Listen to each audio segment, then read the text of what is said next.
World Congress Colombia 2022. Lo invitamos aquí al doctor Gambón, médico especialista en traumatología y ortopedia y especialista en ortopedia regenerativa. Además, él es cirujano, ortopedista infantil y cirujano de mano y de miembro superior. El nombre de su conferencia es Evidencia del manejo del dolor por la osteoartrosis tratada con ortobiológicos. Por favor, otro aplauso para el doctor. Bienvenido.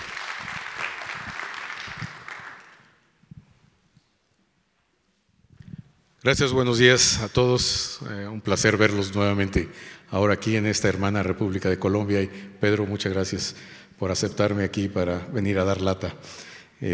Bueno, muchas cosas ya se han dicho, ya se han hablado, se han comentado, otras están un poquito en el aire, pero lo que vengo hoy a comentar con ustedes es algo que estamos empujando en diferentes niveles con la intención de poder saber por qué los ortobiológicos siguen enfrascados en el ámbito de la incertidumbre, ámbito que no nos permite la proyección ni el desencadenamiento correcto y adecuado de los objetivos que pretendemos. Entonces, es muy común ver y encontrar a personas que hacen tratamientos, pero lo hacen por poner. Yo siempre lo he dicho, no es lo mismo poner algo que tratar algo, cuantificarlo, dosificarlo, evidenciarlo. Si no lo hago así, no puedo tener validez en mis dichos. Y decir que a mí me va muy bien, pues sí, me va muy bien, pero al paciente no le va a ir necesariamente muy bien, o es muy limitado su recurso de éxito. Entonces tenemos que encontrar los objetivos éticos que se apeguen a los principios de la biología. Y a los ortopedistas no nos enseñaron a resolver biológicamente muchos procesos. Y sí sabemos, pero no los sacamos. ¿Por qué? Porque nos enseñaron a hacer como robotitos, ¿no? Fractura, clavo, placa, fractura, artroplastía, etc. Y no denosto lo que se hace y hacemos, sino que yo creo que hay que ubicar y posicionar las cosas donde deben de estar. Y para eso existe la evolución. Y los principios de cambio, en cualquier cambio hay resistencia. Y si hay resistencia financiera, más. Y atacamos, entre comillas, atacamos a la industria de los implantes, que es una industria muy, muy poderosa, más poderosa que todo lo que gasta Estados Unidos en sus sistemas de salud, en ganancias. Entonces, y nada más de un laboratorio, hablo de ello. Entonces, ¿eso qué quiere decir? Que es un negocio. Y por ahí evoco un poquito la plática de la doctora de Polonia, ¿no? Entonces, ahí hay un... Y bueno, nosotros no vamos a poner bombones, ¿verdad?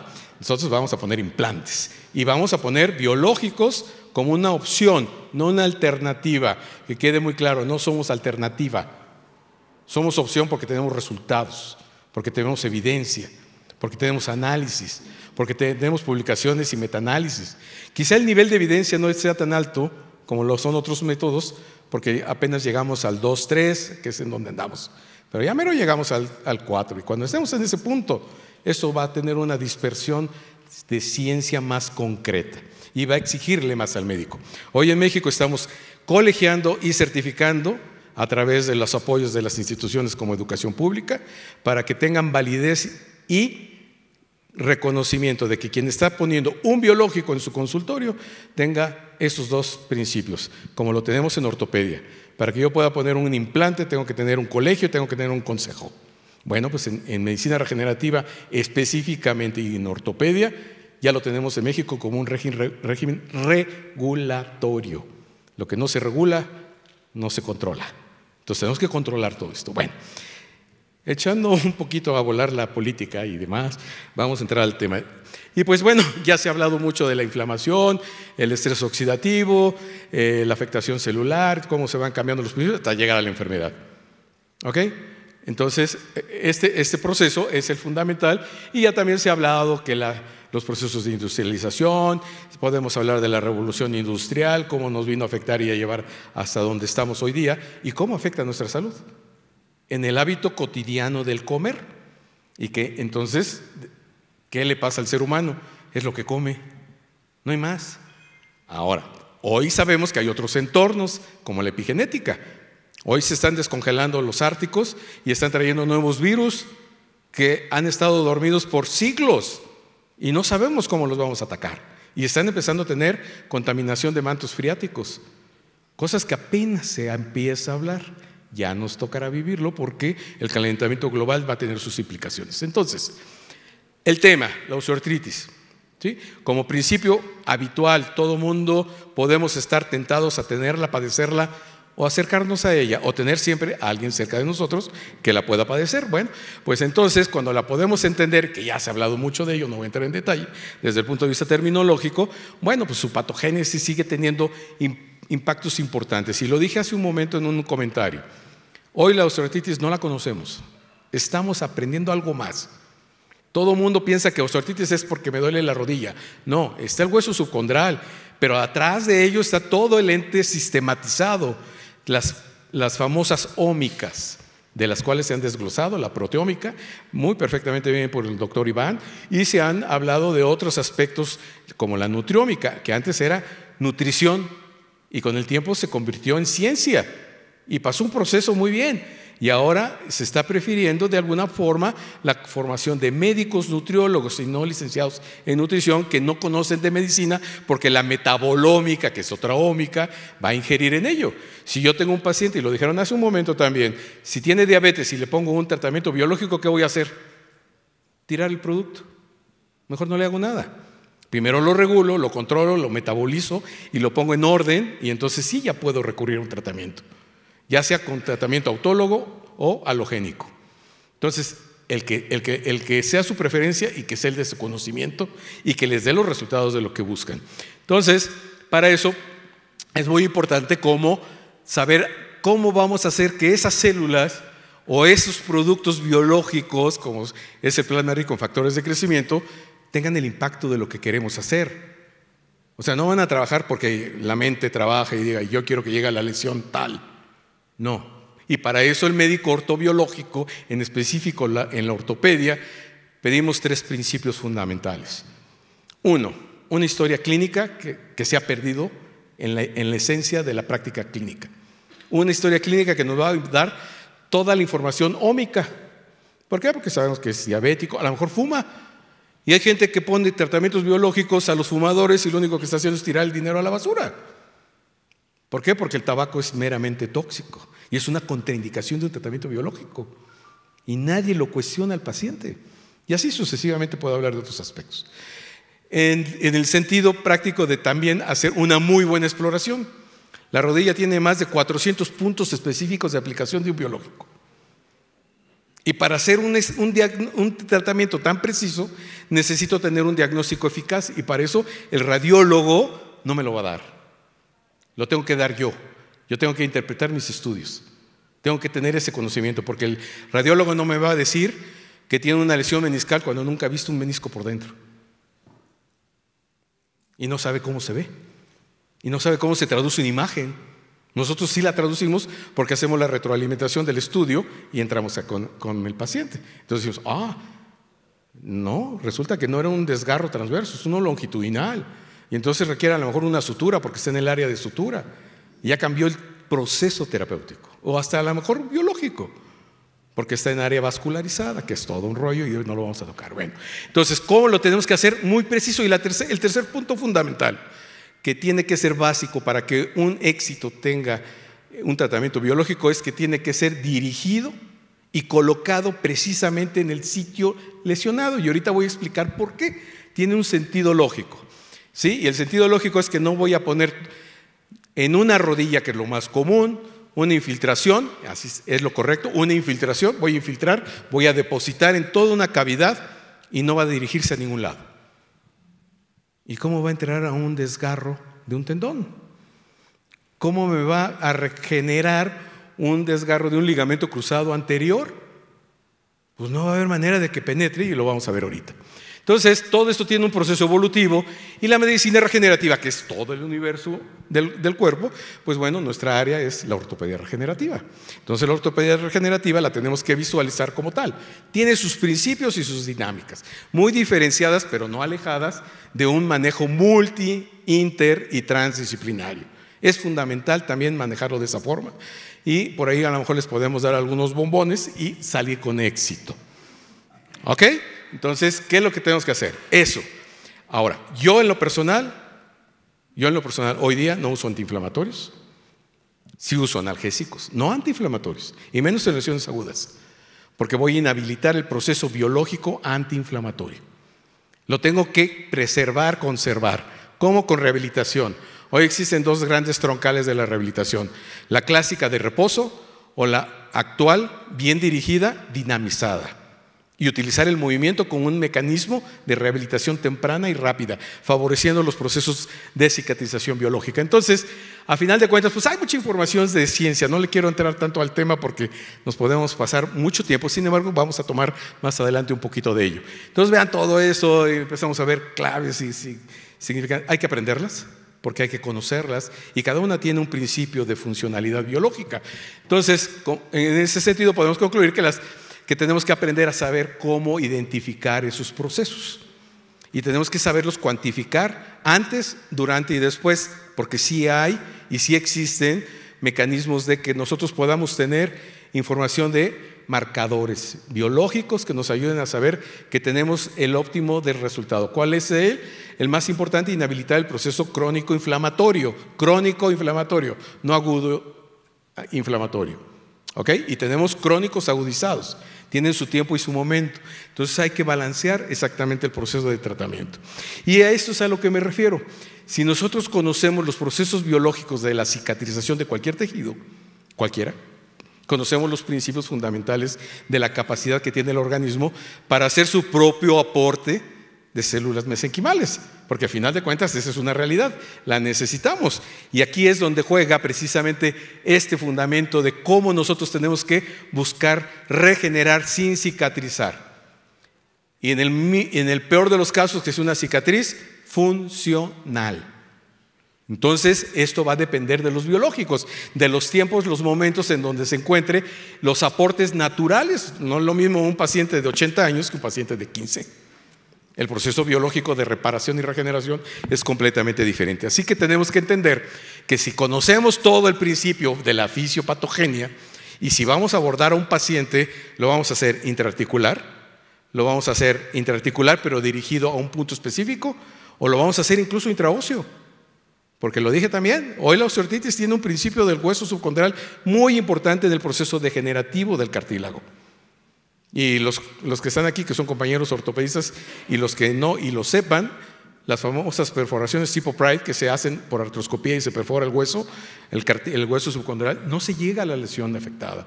Pero además tampoco tiene la calidad celular. Hay muchos estudios que han demostrado que la concentración de células mesenquimales en el hueso subcondral de los huesos largos no es la misma concentración que se tiene en hueso ilíaco.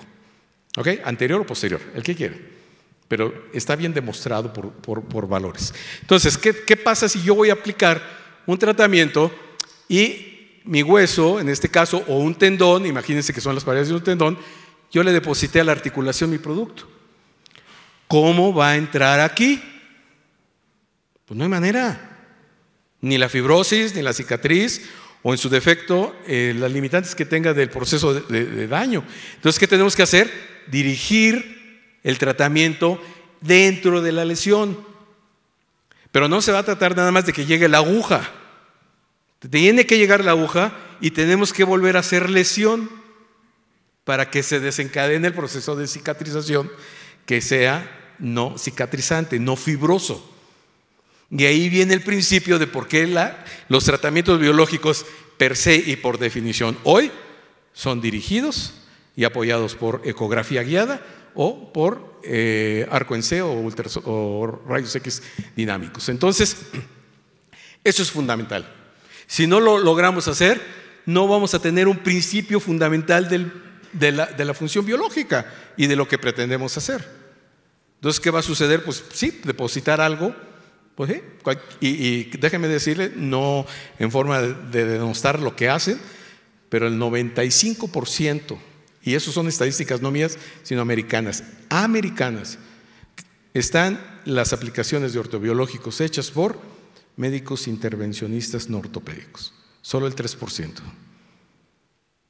¿Y eso habla de qué? No sirve, no funciona, no resulta, no le dura, no llega a nada. Pero todo el mundo lo hace. A pesar de que esa sea la realidad, lo hacen. Entonces, ¿dónde estamos parados?